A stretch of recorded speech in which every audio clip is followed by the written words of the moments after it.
Dostlar, çöldə bu düldül, bülbül səsləri çaldığı bir zamanında bax nəyə deyirəm. Bugün Bakının su bastığı, hər kəs su basmaqdan danışdığı bir zamanında nəyə deyəcəm.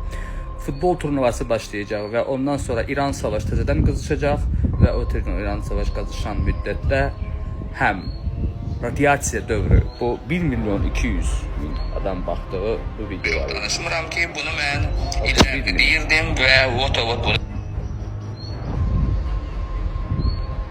Bu videoya baxın, görəcəksiniz. İran olacaq, Gürcistan olacaq, nə bilim, Ermənistan olacaq.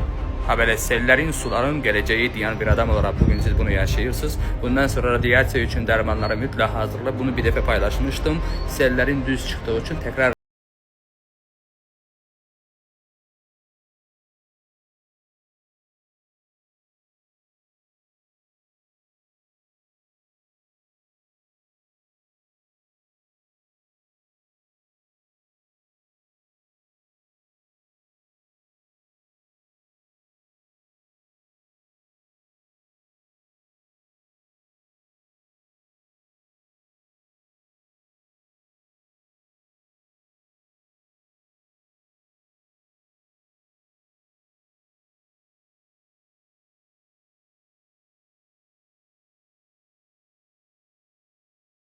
ölkələr bu qarışdığı hal hazırda bu bizim gördüyümüz bir neçə ay, bir ay bundan qabaqki var.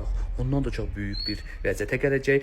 Rusiya-Ukrayna savaşı daha böyüyəcək demişdim. O da görüyorsunuz ki, küçələrdən artıq adamları yığır, aparır həm Ukrayna, həm Rusiya. Nəysə dostlar, başınızı çox da xarab etmək istəmirəm.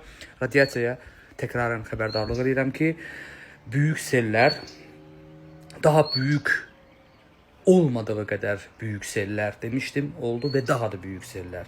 Daha böyük olmadığı qədər böyük küləklər. Bu vəziyyətə baxıb demirəm, dedikləri xatırladıram. O dönəmə yavaş-yavaş gedirik.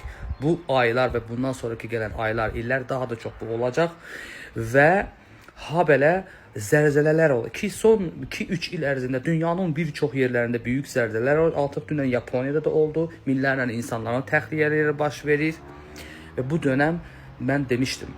Və bu yerlərdən deşiklər açılacaq deyə hər kəs bu danışıqları danışacaq. Dünya medialar, mənim dediklərim qalacaq arxada. Hər kəs bu barədə danışmağa çıxacaq. Bugün bu barədə çox adam danışmır bu zəlzələdən. Nə tər ki zəlzələ olursa bir-iki adam çıxır, danışır. Nə vaxtsa düz olanda həmən video açır ki, mən demişdim. Amma mən hər dəfə bunu deyirəm, çünki mən ürəyimdə hiss edirəm. Mən nəyisə baş verən şeyə görə təhlil eləmirəm, hiss etdiklərə deyirəm. Radiasiya dövrünə hazırlıq, dərmanlar, bir də böyük zəlzələlərə, küləklərə, daha da böyük sellərə hazırlıq olmaq lazımdır dostlar. Əgər siz baş verəcək şeyləri bilmək istəyirsinizsə, mənim hisslərim bunları deyir. Mən bunların olması arzu etmirəm. Amma hisslərim mənə dedikləri, mən də sizlərlə bölüşürəm. Kimlərə maraqlıdırsa, bu barədə bilin və buna uyğun hərəkətlər edin. Hündür mərtəbəli evlərdən çıxmağınızı bəlkə də sizi qoruyar böyük bir zəlzələrin ölümlərdən.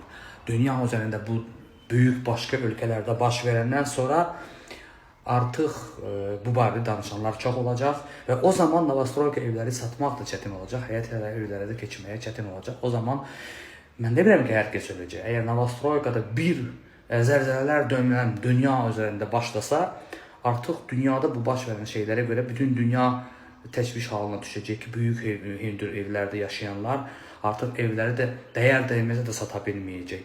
İndi kimlər ağıllı adamlar mənə qulaq asırsa, mənə əsas o ağıllı xanımlar, ağıllı o dayılar, kişilər var ya, onlar mənə deyirəm. Mən onlara deyirəm qulaq as. Hansı ki o baboş əsas onlar mənə qoy. Hansı ki o baboş müəllimlərə, nə bilim o arxalığın şişirdən o müğənnicilərə, hər kimlərəsə qulaq asan təbəqəyə demirəm. Ağıllı gələcəyi uşaqları, ailəsini qorumaq istəyən insanlara deyirəm. Sellər çuxurlarda, çayların qırağı olanlar, orqanizasiyalar yaxşı olmayanlara üçün ziyan verir. Əsas o qədər böyük ölüm zat vermir. Əsas zəlzələdir. Bir də ximikatlardan qorunmaqdır. Allah sizi onlardan qorusun. Bu Tanha virusdur, Banha virusdur da o da Azərbaycana gəlsə də elə bir böyük ölüm zat eləyən deyil. Bu dünyada sorunub gedəcək. O koronavirus kimi yayılıb kapamalar olmayacaq. Onu demişdim bir başqa videoda. Onun barəsində maraqlananlara bir daha xatırladım. Öpürəm.